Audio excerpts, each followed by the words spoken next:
Hello again, everyone. So my name is Geraldine and I work at Clio as our UK Regional Marketing Manager. I'm delighted to be bringing you today's session, which is the 8th and final installment in the How to Grow a Law Firm series.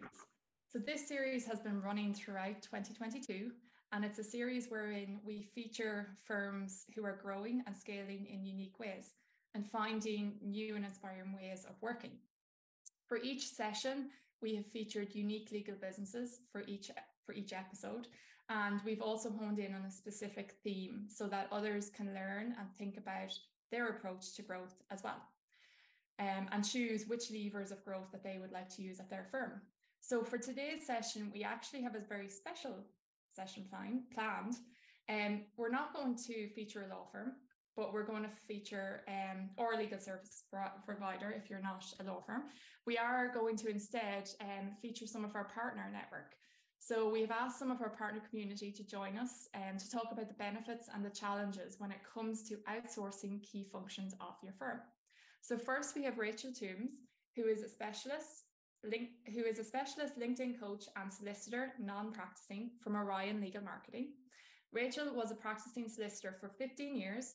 During her legal career, Rachel became involved in the marketing and business development work that was being undertaken at the various firms that she worked at. She quickly discovered that effective marketing could deliver exceptional results for all legal professionals. Since leaving practice 7 years ago, Rachel and her award-winning specialist team at Orion Legal Marketing have worked with over 500 businesses and law firms nationally and internationally, delivering bespoke and successful marketing and business development services. We also have Kelly Simpson joining us. Kelly is the director of Kelly Simpson Legal Ltd. Kelly specialises in business support for legal professionals and law firms. With a 20-year career background in the legal industry, working with trainees to senior partners in the UK and in Asia, Kelly understands the legal world and her clients' needs. Kelly Simpson Legal Ltd is 4 years old and the largest external support system for the legal profession in the UK. Kelly lives in Devon, loves fitness and being a mum to her 2 Dobermans, who may or may not feature today at some point. I hope they do. I've seen them on a couple of calls before. And finally, we have Chris O'Day, who is the CEO of the Cashiering. Chris is a chartered accountant, having qualified at Deloitte, and has had a significant impact at Cashiering over the years since joining in 2014. After joining Cashiering as a management accountant, his extensive experience in legal accounting saw him become Cashroom's Client Services Director in 2017, gaining significant insight as to what is valuable to clients and to the legal industry, before taking on the role of CEO in 2021 to drive the next phase of Cashroom's growth. So that is quite a trajectory. Welcome, Chris. So Rachel, Kelly and Chris, thank you for joining us today. Really appreciate it. And before we get into the main topic this morning, I want to cover off on the usual housekeeping. So for those of you who've been with us a couple of times, the session will be 45 minutes. So we will plan to get you out at 11:45. We will be recording, so we are already recording, and we will send the recording out to everyone who has registered tomorrow. We also want lots of Q&A and chat in the commentary, so please do use the chat function. If you select everyone in the dropdown, all the attendees will see your comments and questions as well. And it's also good and helpful if you have a question for our panelists, to just put in the chat as to who it's for. So if it's for Chris, Kelly or Rachel or all of the above, that makes my life a little bit easier in moderating as well. So a little bit about Clio for those of you who are joining for the first time. So as mentioned, I work at Clio, and Clio is on a mission to transform the legal experience for all. And this series is part of that mission. Being the market leader for legal technology means that we have an added responsibility to set the tone for the next generation and to ensure that the technology shaping legal experiences is also serving the greater good. So by providing a platform for our community to tell their stories for growth and innovation, we are hopeful that others will be inspired, and together we will make that mission a reality. And I like to always caveat these sessions with Today, we won't be going into a lot of detail on Clio. So what I'm going to do now is just launch a quick poll, because people do tend to join these webinars wanting to learn a little bit more about Clio and what it is that we do. We won't be going into a demonstration in any way today. But I do, whilst that poll is running, just to let folks know a little bit about Clio. We offer two main solutions: Clio Manage, which is our core case management solution, offering everything you need for practice management in the cloud on any device, whether you are a Mac user or a Windows user. And I actually use both. There is a downloadable app for Android phones and for the iPhone. Key features with Manage include time recording, unlimited document storage, e-signatures, there's a client portal there as well, billing, and of course, matter management. Our second solution, and what we sometimes call as an add-on solution, is Clio Grow. So this software helps law firms by automating that client intake process. So helping firms with that very early stage of managing a potential client and making sure that you're on it when it comes to potential clients and requests coming in. With our Clio Grow CRM software, you'll be able to engage and retain new clients in a matter of moments. You can connect it to your website for online intake forms, and you can also connect it to your calendar as well to reduce down that back and forth when it comes to getting something in the diary. And together, they're known as Clio Suite. So for customers who are on the line who may be using one or both, you can, and you're interested in the other, please do let us know, and we will follow up with you. So back to our main topic of discussion for today. The outsized impact of outsourcing. Now that's a little bit of a tongue twister. For many firms, adding skilled specialized employees or buying or building technology to carry out certain functions simply isn't feasible. Oftentimes, the most effective way to scale your law firm without that massive investment is to outsource some key functions. This is especially true in today's economic climate and one of uncertainty as well. So that is why we've asked Rachel, Kelly, and Chris to join us, as each of their businesses provide key services to law firms to allow them to operate in a more agile way, from outsourced legal cashiering, virtual legal assistance for administrative tasks, to legal marketing services. And before we chat to the crew, I want to get a sense for the audience we have and whether the folks on the call are actually using outsourced services as it is. So I'm going to launch a poll that's actually got two questions in it. And one of those questions is, do you currently utilize outsourced services at your firm? Simple yes or no answer there.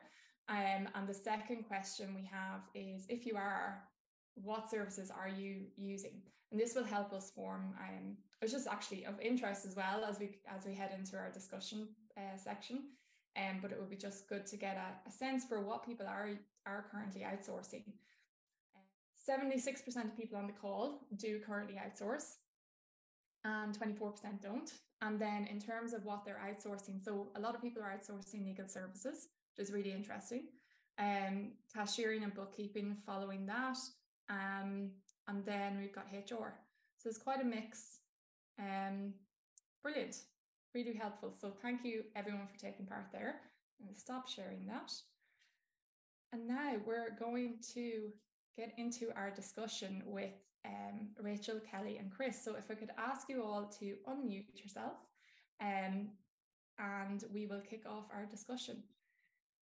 So I think what I'd like to kick off with is if each of you could tell us in your own words a little bit more about the services you provide to law firms. And Chris, I'm going to come to you first. Thanks, Geraldine. So at Cashroom, we provide a fully outsourced finance and accounting function that a law firm would require to run. Now, that includes everything from the legal cashiering and bookkeeping, day-to-day transactional processing through firm accounts, client accounts, and the compliant management of those processes. We then take that on to a management accounting service where we're producing monthly management accounts and management information to give law firm owners and partners the key information that they need to make decisions around the running of their business.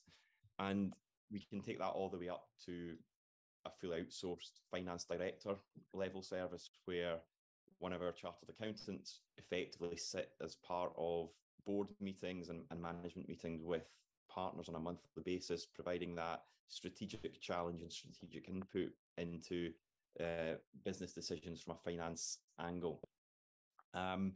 We also provide other services around that in terms of payroll processing on a monthly basis, credit control services, and all the way up to statutory compliance services with production of statutory accounts and tax returns for both corporation tax and partner tax returns.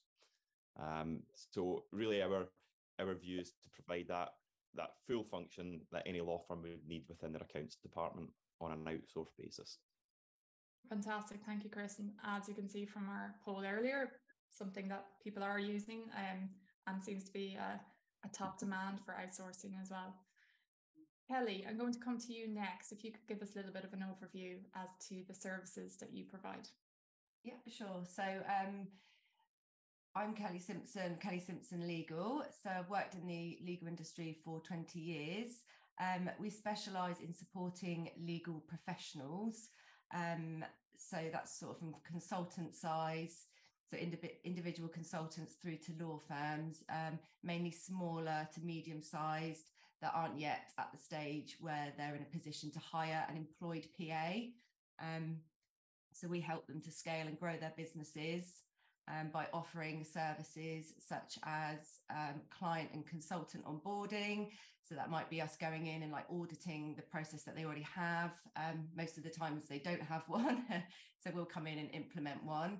And then we will actually manage the process of onboarding clients and consultants for the law firms that do have growing teams. Sort of document management. So that can be anything from editing, formatting, inserting cross-references, to then getting documents ready for e-signing for their clients and just managing that process. We also have a team of exec assistants. So more of the sort of one-to-one support for partners who are looking for, intensive like diary management, travel management, audio transcription, minute taking, implementing sort of CRM systems, sort of researching the best one for the law firm. So yeah, we just kind of provide that sort of virtual business support for the founders of the law firm. And if they have a team of consultants, we also offer support to the consultants as well. So we have a team of 15 of us now. So across all of us, we've got a lot of experience. So yeah. Fantastic. Thank you, Kelly. And that team of 15, are they spread out all across the UK? Most of us are in the UK. I've got 3 in France and 1 in Portugal. So yeah, going international. Fantastic. And Rachel, coming to you next, can you tell us a little bit more about the services you provide to law firms? Of course, I'm the owner of Orion Legal Marketing, and we're a full service marketing agency that is focused on the legal sector, solicitors, barristers and mediators. And our job, we feel, is to help you to attract, retain and engage more of your ideal clients. Our clients vary from a sole practitioner who's keen to start their new solo journey and they want help and direction with branding, websites, making sure it's SRA compliant, complying with the transparency rules, etc. Some things that other marketing agencies just wouldn't be aware of. Then, of course, we work with small and medium-sized law firms who may want to refresh. They want to modernise their look, make sure their messaging is on point and they're talking to their ideal clients, along with mid-tier and large firms. Many clients engage us to work with them in partnership in terms of marketing retainers. So we're an in-house support for them. But our role is to ensure that any marketing spend does produce a clear and proven return of investment. Fantastic. Thank you, Rachel. And that's something I would say ROI is a big subject right now when it comes to the economic environment that we're all in. So I imagine your services are of top use to firms out there. So when I was researching the 3 of your businesses, first thing I did was go to your websites and took a read on your homepages and different resources that you had. And I noticed that whilst researching, each of your businesses had a very common thread on how you position your services. and the benefit to the lawyer and to the law firm. And Rachel, I'm actually going to put this question to you as our sole qualified solicitor, non-practicing though, on the call. I'll call out the taglines that I came across, but and then I'll cover the question. But the taglines, for instance, for the cash room was, "Let us worry about what is beneath the surface." Kelly Simpson, on your website, "Stop losing valuable time by trying to do everything yourself." And Orion Legal Marketing, you focus on your clients, we'll focus on growing your practice. So I think it was really interesting to see that positioning across all three of your businesses. And the question I have, Rachel, is what have you found about the mindset of working with lawyers that was kind of interesting as being one and practicing and then coming out of that and now working with your clients? I would say lawyers are experts in their particular practice areas, but not necessarily business or marketing. Hence why people like businesses like myself, Orion Legal Marketing, Cashiering and Kelly Simpson have such a demand for our own businesses. It can be hard to get lawyers to look up from their desks and look beyond the clients they're currently advising. So our job at Orion Legal Marketing is to show them the benefits of looking up, ahead and outward at the market, looking at their competition and the needs of prospective clients so that they can proactively grow their future business. Also with lawyers, there can be, depending again what type of practice area they're in, it can be hesitancy. It's a worry. It's a thinking, well, can I trust this person? Trust is key with any client relationship. So it's kind of thinking, weighing up all the pros and cons of thinking, is this agency the right agency to work with? And that's what we try to demonstrate in our initial calls with the clients, that we are experts and we can help you and we do understand the legal sector. Thank you, Rachel. And Chris or Kelly, is there anything you'd like to add to that? Anything you've noticed from working with lawyers and kind of their mindset and what might be different to a law firm or a lawyer than it would be to another business? Yeah, I mean, I think just expanding on what Rachel says, a lot of law firm owners and managers, ultimately their day job is still servicing clients. And if you look at other industries, generally you would have management teams whose day job is simply the running of the corporate entity ultimately. And lawyers are often quite different from that because, again, the partners, etc., are the highest fee earners within the firm. They're able to generate the highest fee income. They've got the most expertise, etc. And therefore, with the best will in the world, they don't get that time to step back, look up, I think is what Rachel said there, and really look at their own business, because they're often so focused on how they help their clients and often helping their clients' businesses to develop and grow, and don't quite get that breathing space to step back and look at how best they can develop and take their own business forward. And as Rachel said, that's where service providers are able to help with that within the legal sector. Thank you, Chris. And I think even this time of year is probably a good time to take stock and to take that step back and to look at everything that's going on at your firm. So it's timely that we're running this session and that point you just brought up. Kelly, coming to you now, what would you say are the benefits to outsourcing services or the operational elements of your business, whether that be admin or potentially other operational tasks as well?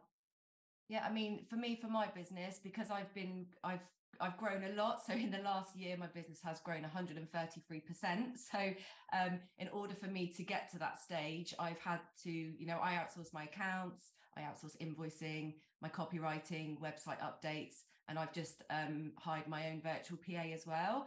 So I think it is, if you want to scale and grow, outsourcing is so important. I mean, yes, there is an investment involved in that, but you need to make investments to grow your business. We're actually in the middle of doing some case studies with our clients, which has been really beneficial, actually. So I'd say one of the biggest things that's come out of that is the time-saving aspect of outsourcing. Fee earners are now able to concentrate on and focus on billable work rather than, spending time doing the admin. And also using an outsourced service like Kelly Simpson Legal, there's more flexibility. They probably wouldn't have enough work if they employed someone. So using an outsourced service like us, it's more ad hoc. You can use sort of as many hours a week as you need to. And also across our team, there's, a wealth of experience.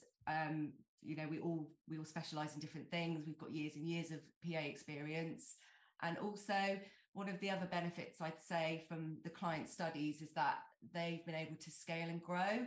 A couple of our clients, we started working with them, say 2 years ago. They were one-man bands.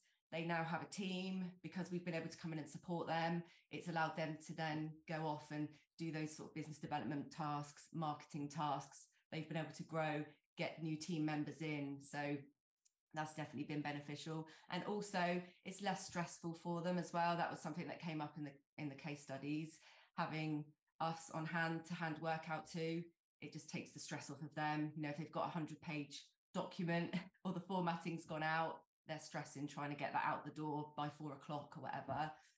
They can just send it over to us and we can do it for them. So that's definitely been of benefit for them, outsourcing. Thank you, Kelly. And I just saw a comment come in here from Dan. Outsource only when you've personally proven the profitability of every strategy and workflow. So I actually want to take a step back and go, okay, we're talking about outsourcing and the benefits, but how do you even decide what to outsource? And Chris, going to put you on the spot here. We've met many lawyers and law firm owners on the call right now. What advice would you give them as they consider working with an external provider? Where do they start? How should they even start looking at this? Yeah, I think where they start is what a lot of people on this call are doing ultimately, and it's really about researching what's out there, understanding what functions can be outsourced, really creating that time to think about what's the outcome that you're trying to achieve through outsourcing. In some instances, it might be simply to get time back. There's a task that's a low-level task that you're doing that's stopping you from doing a higher value task. That might be one reason you look to outsource that work.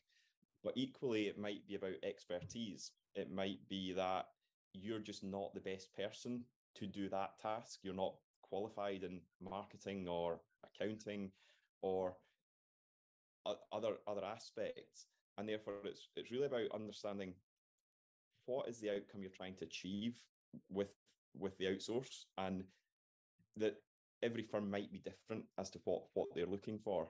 So the first thing to me is really research the market and understand what options are out there, and understand what, again, it all comes back to investment, whether that's time, money, etc. What is going to give you the biggest return on your investment in the shortest space of time as you start scaling that business? And it might be that it's you outsource one function for the first 6 months, and then 6 months later it's something else. And that's a journey I think we've all been within the business. And I talk about, as we've been scaling the cash room, we used to wear different hats, and there was a period in time in the cash room when I was our client service director and also our finance director at the same time, because that's just what you need to do.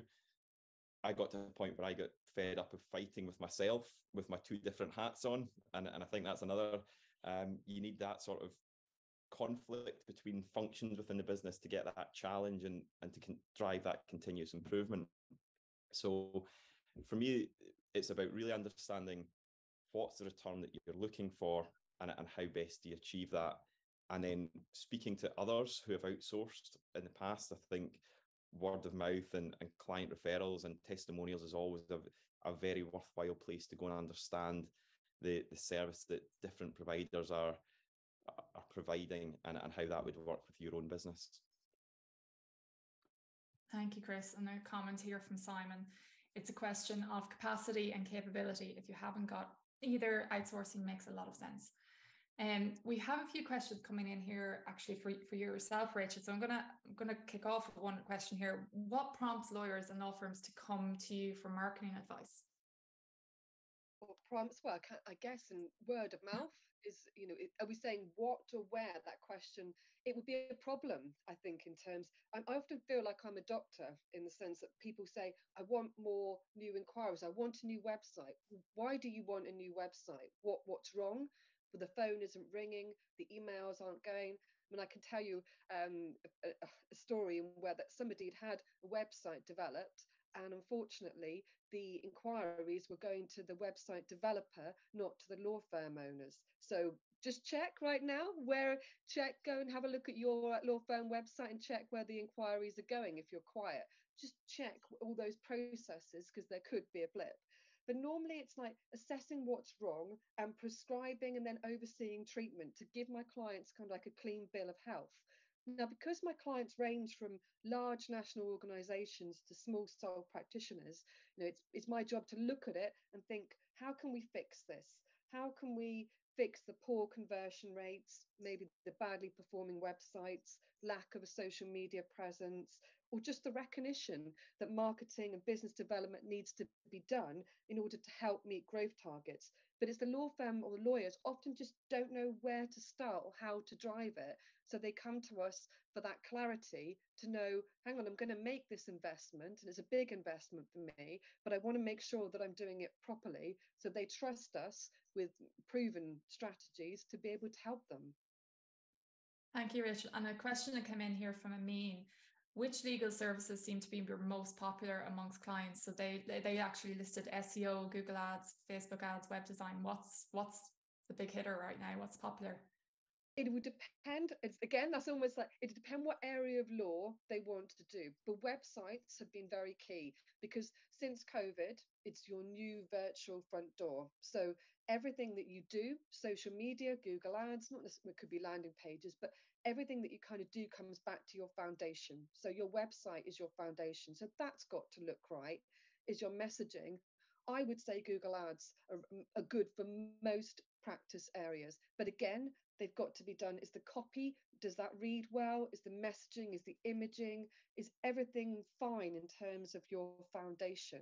So my answer is, what's the best thing to do? What practice area are you in? What are you looking to achieve? Who are your clients? Have you developed a client persona? Do you know who your clients are, where they can be found?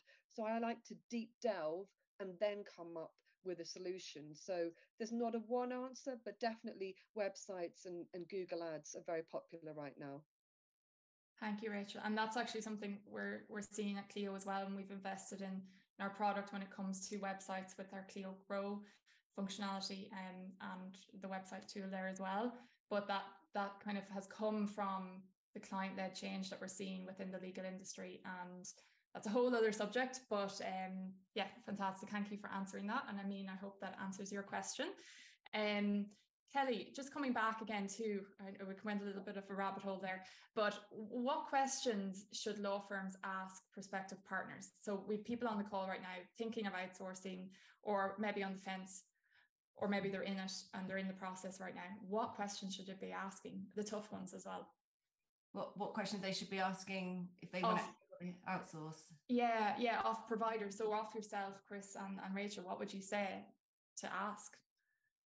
I think, obviously, firstly, I think something that Chris touched upon is you need to identify what tasks you actually want to outsource.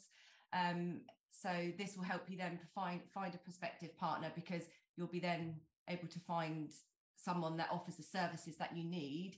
So it's then, once you've found someone, it's having some questions to ask. So it's understanding the experience of the team, especially in the legal field, whether the PAs do have legal experience. We've had a couple of clients come to us where they've had virtual assistants in that haven't had legal experience. And then it's become quite apparent as they get further in that they can't do certain things because they don't have the understanding. I think also around contracts, if things don't work out, what's the procedure around exiting out of the contract? Does the virtual assistant or the virtual business provider have a tie-in? Is there a 6-month tie-in until you can leave? Also finding out what the cost is, is it an hourly rate, or do they work on retainers? What the minimum retainer is? When you're outsourcing, you need to understand how many hours the provider wants from you. And also, which is really important across all businesses, is GDPR, confidentiality, whether they have contracts in place for that. As I said, we have a team. All of the team have signed confidentiality agreements with me. I've got confidentiality clauses, GDPR, etc., in my contracts. And also, with our computers, ensuring that they have all security installed on their machines. I think that's really important as well. As I said, because we've all worked in law firms, we understand the confidentiality side of things, which is, it's very important to us. So. Thank you, Kelly. Really, it's all about doing your proper due diligence, no matter what service or technology or anything that you're purchasing. And Chris, something you brought up in our prep session that I think is quite linked to this is that accountability versus responsibility. Can you explain a little bit more about what you meant by that, when it comes to working with an external provider? Yeah, absolutely. And I think for me, it really comes back to, I think where this came up in our prep session was really when we were talking about levels of engagement. And I think one of the key things for the success of any outsourcing arrangement probably isn't that different to any in-house arrangement with members of staff, etc. But it's the level of engagement that you have with the provider, and how you work together on that it comes down, the accountability, the responsibility piece is, I'm a big believer that you can outsource the responsibility for completing a task, particularly when it comes to legal accounts and legal finance where we're providing services. But ultimately, the accountability to your client, to your regulator, remains with the law firm. They are ultimately accountable, and therefore it's important in any outsourcing arrangement that you are engaging properly with the supplier. And as I say, that's very similar to if you've got a member of staff internally, that it's not just put something in place and completely forget about it.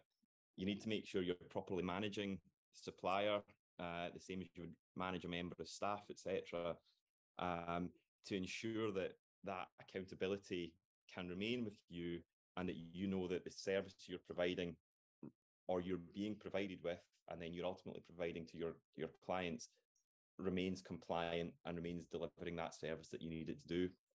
Now, there's benefits that you can ultimately hold a supplier accountable for the services they're meant to be delivering to you. And you also have protections in place through PI cover and things like that, and contracts. But it's very important to remember that ultimately that accountability of delivering for your clients and to your regulator remains with the partners and owners within the law firm. And I think that's something that is really important when thinking about these sorts of engagements. Thank you, Chris. And it's actually a question I'd like to put to all of you. How do you, so it's a two-way relationship. How do you currently try and set up for success from the start? Chris, I'll come back to you for that, if that's okay. Yeah. So for us, when we onboard a client, we go through generally a 4-week transition period where we make sure we agree service guides and processes and procedures, and we're very clear in terms of who's responsible at what stage of a process, and that we put dual authority in place at every point in a payments process, for example, to put levels of control in place that we know mistakes happen at all levels, particularly when there's humans involved in any process. And therefore, it's important that we build controls into those processes to make sure that we reduce the risk, to enable us to ultimately maintain that compliance in a process. And so it's important to have very clearly defined processes that everyone is aware of, and everyone knows at what point in the process they are responsible for the outcomes ultimately. Thank you, Chris. And Rachel and Kelly, is there anything you've done at your businesses that when it comes to kind of setting expectations there? Well, I think it's important to have that go through that detailed meeting, like what Chris said, to understand what they want, set expectations. They've got to be realistic expectations, what you will do, when you will do it, what are you promising, what are you delivering, and make sure that you do all that you say you're going to do. That's really key, and I drive that down within my team. No empty promises. We've got to make sure from the outset that we can deliver what we're asked to be and what we're asked to do. But it's working with the client as well. One thing I often see is that in terms of marketing, it's measuring your inquiries. Know where your inquiries come from. I would say from the outside, I would want to know how many inquiries you've got and where it's from. Was it from that advert that we did? Was it from the website? We need to be able to measure. So you need, even if it's an Excel spreadsheet, it doesn't have to be a CRM system, but we need to be able to measure to prove your return of investment. Thank you, Rachel. And Kelly, I noticed on your website, for instance, you have that nice visual grid of the process of working with you. Yeah. Could you talk a bit about that? Exactly what Rachel said. For me, because inquiries come through to me, I will take a detailed brief from the client. I'm going to match them with one of my team. So for me, it's really important to understand exactly what sort of service and what support they need so that I can match the skills and experience with the associate. So if, I don't know, say I've got a conveyancing partner, for instance, I will go to a couple of my team members who have conveyancing experience because they will know exactly what they're doing. They can go in and start the job. So yeah, for me, it's just that communication and making sure that the client's aware of the expectations and the boundaries and that at the start. And I, because I'm not actually going to be working with that client, I will always make sure that I follow up with them in 3 months' time. So they've had that sort of bedding in period. I'll then ring up and just make sure everything's, they're happy.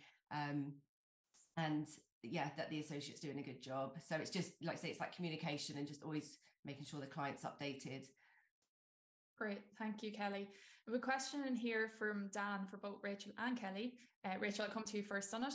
Do you have any experience with Scottish law firms and the compliance with the Law Society of Scotland? It's sometimes difficult to find services that both of you provide with experienced Scottish firms.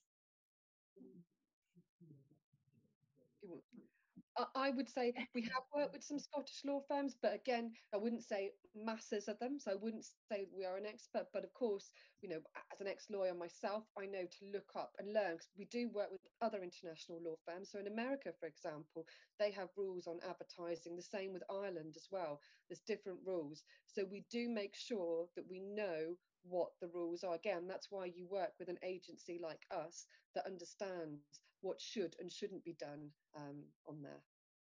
Thank you, Rachel. And Kelly, do you work with any Scottish firms? I was going to say no, we don't, but across all law firms, I don't know what sort of services, like say, you would be interested in, but if it's say client onboarding, for instance, that would be quite similar across, whether you're in England, Wales or Scotland.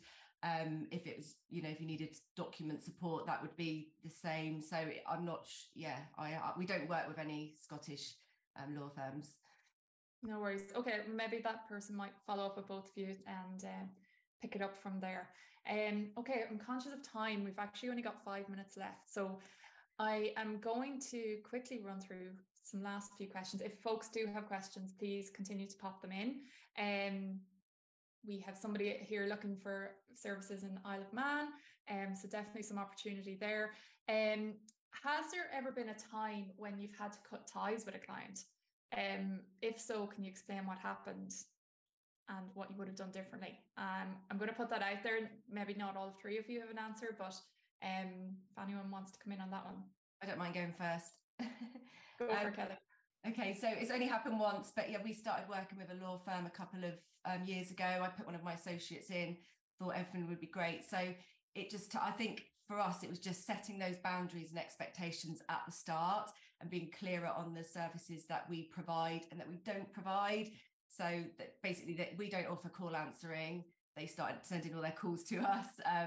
And I just think that the expectations of turnaround times, they wanted things back the same day. So in hindsight, I wish I had been clearer on the boundaries and the expectations at the start, which I am now. Obviously, we always learn from our mistakes, but I just think, they were probably better off hiring an employed PA. So they had that that service where things were turned around. I mean, we tried to turn things around the same day, but it's not always possible. So yeah, that would probably be the one time we've had to cut ties with a client, and that was mainly around boundaries and expectations at the outset. Brilliant. That's really helpful, and I said something that you learned from. Chris or Rachel, anything you would like to add there? Just to really echo Kelly, I think situations where we've had to sort of walk away from work have been very similar, where the level of expectation of what the service has not matched what they've necessarily been looking for, and similar sort of unrealistic expectations where almost they didn't want to follow a process. They just wanted to drop emails asking things to be done rather than going through the actual process that was set in place. And therefore, back to what we do differently, it's very much that be very clear on expectation and process and the reason for those processes at the outset. Thank you, Chris. I'm actually going to move on to our last question of the day. So Rachel, I'll come to you first on this one. And then Kelly and Chris come around to you as well. So looking ahead at the current economic environment and the uncertainty that lies ahead and the new year, what one piece of advice would you have for firms who are looking to scale and grow and considering outsourced operations? I'd say don't wait and just react, as that's often too late.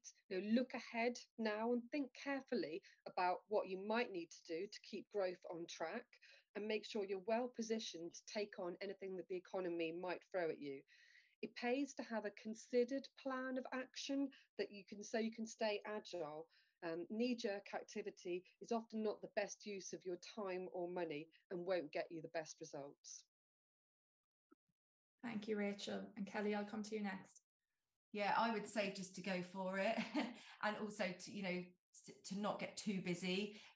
So say you're going to outsource some admin operations, is to identify what you want to outsource and get someone in, get them onboarded, get them set up, ready to go for when things do start to kick off, because then with them in place, you can just, it would just be so much easier for you.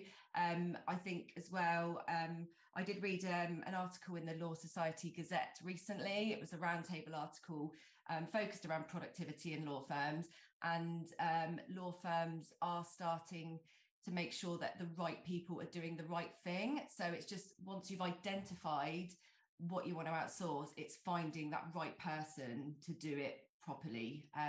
Like they say, do what you do best and outsource the rest. So yeah, I would just say to just go for it. And yeah, because you can't scale and grow a business by thinking you can do everything yourself, because you can't. And I've learned that lesson. Thank you, Kelly. And Chris, coming to you finally on that one.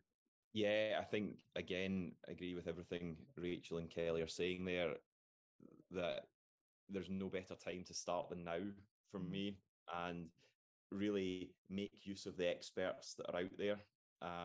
There's businesses out there that at the cashiering, we're providing these services to about 250 law firms. We've got a team of about 140 people who have gained that experience across all of those law firms. We've learned lessons from what works well, what doesn't work well, and we're able to pass that experience and knowledge on. And so my advice is really speak to the experts and be open when you're speaking to the experts. Be open to challenge. Actually invite challenge. Don't just invite a provider to be a yes man ultimately and just agree with everything.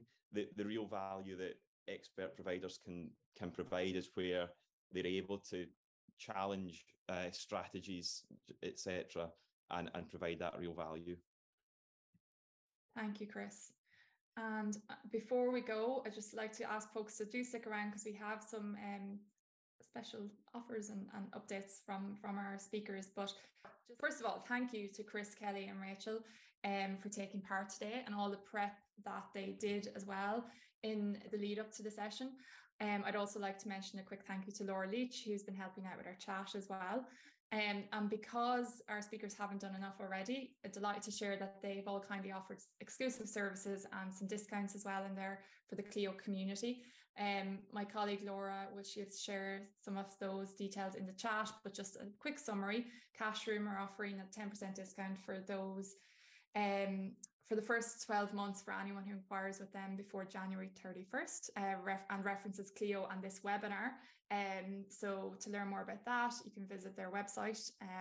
We've also got Kelly Simpson, who offers Clio client onboarding packages, and if folks are interested there and want to reach out, they can contact Kelly, and Laura's going to share the link for that in the chat. And then we've also Orion Legal Marketing have kindly, they have free resources, numerous free resources available that people can access from their website.